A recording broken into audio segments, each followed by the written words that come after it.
Capítulo 1. Enfrente a sus gigantes.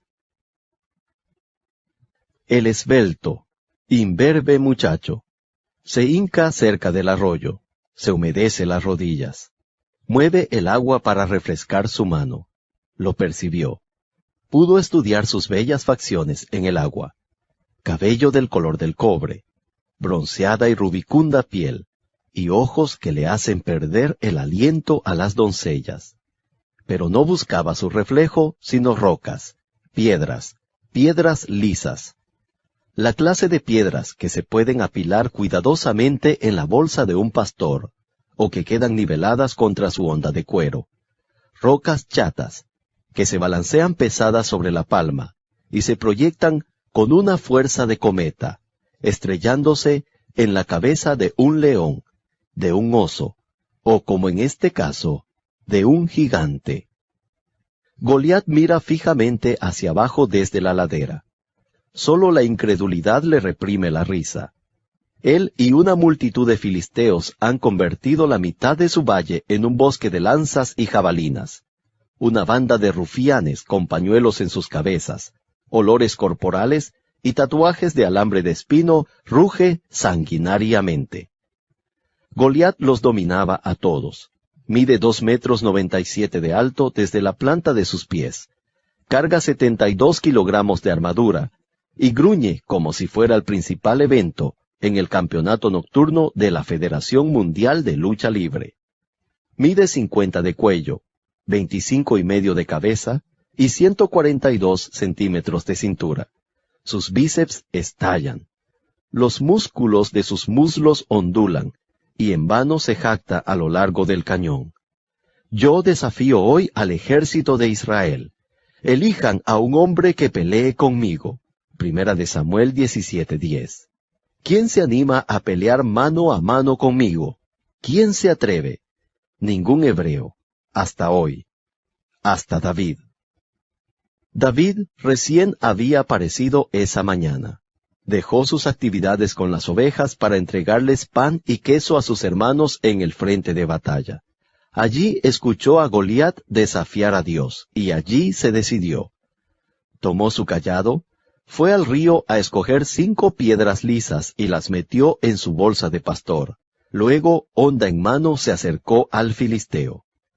Goliat se burla del muchacho apodándolo esmirriado. ¿Soy acaso un perro para que vengas a atacarme con palos? Flaco y esquelético David, voluminoso y bruto Goliat. El mondadientes versus el tornado. La mini bicicleta atacando a un camión de 18 ruedas. El perro caniche encargándose del Rottweiler. ¿Cuántas probabilidades le da a David contra su gigante? Mejores que las que se da usted mismo contra su propio gigante. Su Goliat no lleva ni espada ni escudo. Sacude la hoja del desempleo, del abandono, del abuso sexual o de la depresión. Su gigante no desfila de un lado al otro de las colinas del Elá. Anda presuntuoso a través de su oficina, su dormitorio, su salón de clases. Le trae facturas que usted no puede pagar, posiciones que no puede alcanzar, gente a la que no puede complacer, whisky que no puede resistir, pornografía que no puede rechazar, una profesión de la que no puede escapar, un pasado que no puede sacarse de encima, y un futuro al que no puede enfrentar. Usted conoce muy bien el bramido de Goliat. David se enfrentó a uno que lo puso en alerta y lo desafió día y noche. El filisteo salía mañana y tarde a desafiar a los israelitas, y así lo estuvo haciendo durante 40 días. Usted hace lo mismo. Primer pensamiento matutino. Última preocupación de la noche. Su Goliat domina su día y se infiltra en su alegría. ¿Cuánto tiempo hace que lo acecha? La familia de Goliat fue una antigua adversaria de los israelitas. Josué los había conducido a la tierra prometida 300 años atrás. Desterró a todos, excepto a los residentes de 2 ciudades, Gat y Asdod. Gat engendra gigantes como crecen las secuoyas en el Parque Nacional de Yosemite. Adivine dónde se crió Goliat. Observe la G sobre su chaqueta de estudiante, Colegio Gat. Sus ancestros eran a los hebreos lo que los piratas a la marina de su majestad. Los soldados de Saúl vieron a Goliat y murmuraron, «Otra vez no. Mi padre peleó con su padre, mi abuelo peleó con su abuelo. Usted ha gemido palabras similares. Me he convertido en un adicto al trabajo, justo como mi padre. El divorcio envenena nuestro árbol genealógico tal como la enfermedad que le produce hongos al roble. Mi madre tampoco pudo conservar un amigo. ¿Jamás terminará esto? Goliat, el más antiguo matón del valle, más duro que un bistec de $2, más gruñidor que 2 Doberman. Él lo espera por las mañanas y lo atormenta por las noches. Le siguió los pasos a sus ancestros y ahora lo amenaza a usted. Le obstaculiza el sol y lo deja parado en la sombra de la duda. Al oír lo que decía el filisteo, Saúl y todos los israelitas se consternaron y tuvieron mucho miedo. ¿Pero qué le estoy diciendo? Conoce a Goliat, reconoce sus pasos, y se estremece ante su charla. Ha visto a su Godzilla. La pregunta ¿es él todo lo que ve? Conoce su voz, pero ¿es eso todo lo que usted escucha? David vio y escuchó más. Lea las primeras palabras que dijo, no solo en la batalla, sino en la Biblia. David preguntó a los que estaban con él, ¿qué dicen que le darán a quien mate a ese filisteo y salve así el honor de Israel? ¿Quién se cree ese filisteo pagano que se atreve a desafiar al ejército del Dios viviente? David puso de manifiesto el tema de Dios. Los soldados no mencionaron nada sobre él. Los hermanos nunca pronunciaron su nombre. Pero David dio un paso sobre la plataforma y planteó el tema del Dios viviente. Hace lo mismo con el rey Saúl. No cháchara sobre la batalla o preguntas sobre las probabilidades, solo la anunciación del nacimiento de Dios. El Señor que me libró de las garras del león y del oso también me librará del poder de ese filisteo. Continúa el tema sobre Goliat. Cuando el gigante se burla de David, el muchacho pastor contesta, «Tú vienes contra mí con espada, lanza y jabalina, pero yo vengo a ti en el nombre del Señor Todopoderoso, el Dios de los ejércitos de Israel a los que has desafiado. Hoy mismo el Señor te entregará en mis manos, y yo te mataré y te cortaré la cabeza. Hoy mismo echaré los cadáveres del ejército filisteo a las aves del cielo y a las fieras del campo, y todo el mundo sabrá que hay un Dios en Israel. Todos los que están aquí reconocerán que el Señor salva sin necesidad de espada ni de lanza. La batalla es del Señor, y Él los entregará a ustedes en nuestras manos». Nadie más habla sobre Dios. David no habla sobre nadie más que Dios. Un segundo tema aparece en la historia. Más que David versus Goliat es Dios versus el gigante. David ve lo que los demás no ven y rechaza ver lo que otros ven. Todos los ojos, excepto los de David, recaen sobre el brutal Hulk, que respira odio. Todos los límites, menos el de David, se detienen en la estrella polar de los filisteos. Todos los diarios, menos el de David, describen día tras día la tierra del Neandertal. La gente conoce sus expresiones humillantes, sus exigencias, su tamaño y sus pavoneos. Se especializa en Goliat. David se especializa en Dios. Él no ve al gigante, por el contrario, solo ve a Dios. Observe cuidadosamente el grito de guerra de David. Tú vienes contra mí con espada, lanza y jabalina, pero yo vengo a ti en el nombre del Señor Todopoderoso, el Dios de los ejércitos de Israel a los que has desafiado. Fíjese en el plural del sustantivo, ejércitos de Israel. ¿Ejércitos? El observador común ve solo un ejército de Israel. David no. Él ve a los aliados en el día D, un pelotón de ángeles y una infantería de santos, las armas del viento y las fuerzas de la tierra. Dios podría perdigonear al enemigo con granizo como lo hizo para Moisés, derrumbar paredes como lo hizo para Josué, provocar truenos como lo hizo para Samuel. David mira al ejército de Dios, y entonces se apura y corre hacia la línea de batalla para hacerles frente a los filisteos. Los hermanos de David se cubren los ojos por temor y por vergüenza. Saúl suspira mientras el joven hebreo corre hacia una muerte segura. Goliat echa su cabeza hacia atrás riendo, suficiente como para quitar su casco y exponer carne de su frente. David localizó el objetivo y midió el momento. El sonido del remolino de la onda es el único que se escucha en el valle. La piedra va como un torpedo hacia el cráneo. Cruza los ojos de Goliat y le dobla las piernas. Este colapsa en la tierra y muere. David corre hacia él y le arranca la espada de su vaina. Hace shishkekab al palestino y corta su cabeza. Usted podría decir que David sabía cómo conseguir la cabeza de su gigante. ¿Cuándo fue la última vez que hizo lo mismo? ¿Cuánto tiempo pasó desde que corrió hacia su meta? Tratamos de escondernos, de hundirnos detrás de un escritorio o gatear en la distracción de un club nocturno o en la cama prohibida del amor. Por un momento, un día o un año nos sentimos a salvo, aislados, anestesiados.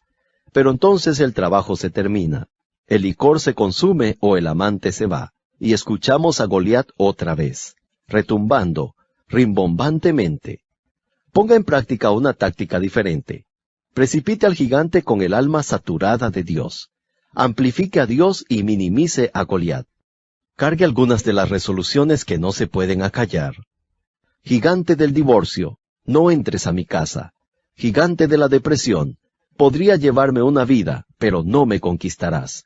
Gigante del alcohol, de la intolerancia, del abuso infantil, de la inseguridad, te vas a caer. ¿Cuánto tiempo pasó desde que cargó su onda y golpeó a su gigante?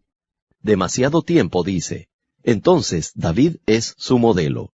Dios lo llamó un hombre conforme a mi corazón. Hechos 13:22. Él no le dio esa denominación a nadie más, ni a Abraham, ni a Moisés, ni a Josué. A Pablo lo llamó su apóstol, a Juan su amado, pero a ninguno lo denominó un hombre conforme al corazón de Dios. Uno podría leer la historia de David y preguntarse qué vio Dios en él. El muchacho se caía tan pronto como se levantaba, tambaleaba tan a menudo como conquistaba, miraba atónito a Goliat, mas aún se comía con los ojos a Betsabé. Desafiaba a todos los que se burlaban de Dios en el valle y se unía a ellos en el desierto. Un Eagle Scout, águila exploradora un día, compinche de la mafia al siguiente. Podía conducir ejércitos, pero no podía manejar una familia. Furioso David, sollozador David, sanguinario, ávido de Dios, 8 esposas, un Dios. ¿Un hombre conforme al corazón de Dios? Lo que Dios vio en él nos da esperanzas a todos nosotros.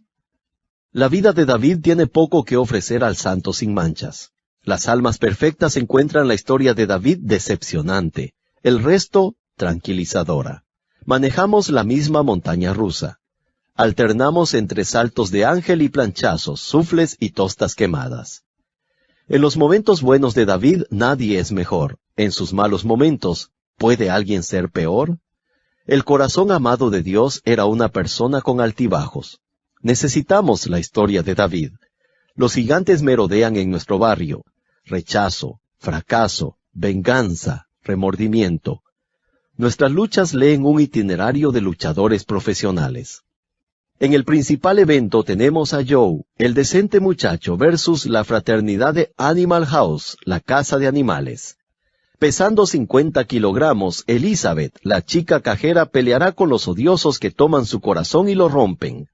En este rincón, el poco claro matrimonio de Jason y Patricia. En el rincón opuesto, el contrincante del estado de confusión, el destructor del hogar llamado desconfianza. Gigantes. Debemos enfrentarlos.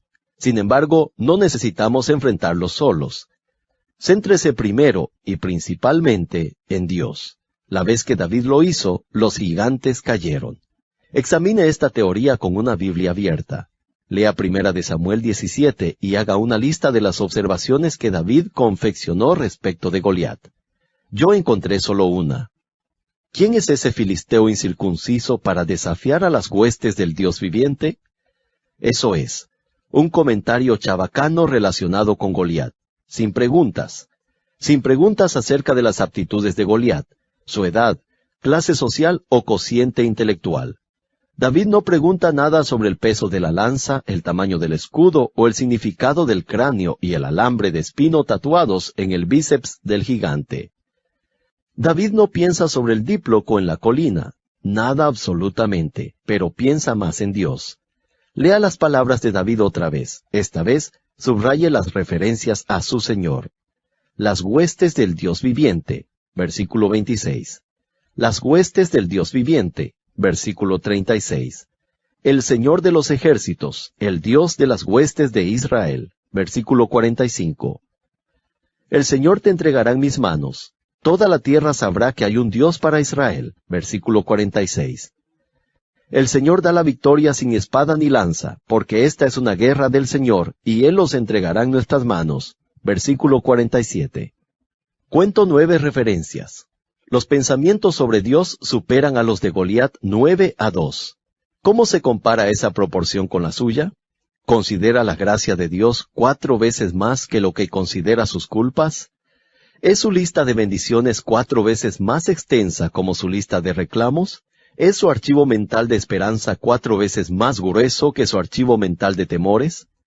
¿Está 4 veces más dispuesto a descubrir la fuerza de Dios como lo está para descubrir las demandas de su día? ¿No? Entonces David es su hombre. ¿Alguna nota de ausencia de milagros en la historia? ¿Mares rojos abiertos? No. ¿Carros en llamas? No. ¿A Lázaros que habían muerto caminando? ¿Milagros? No. Pero hay uno. David es uno.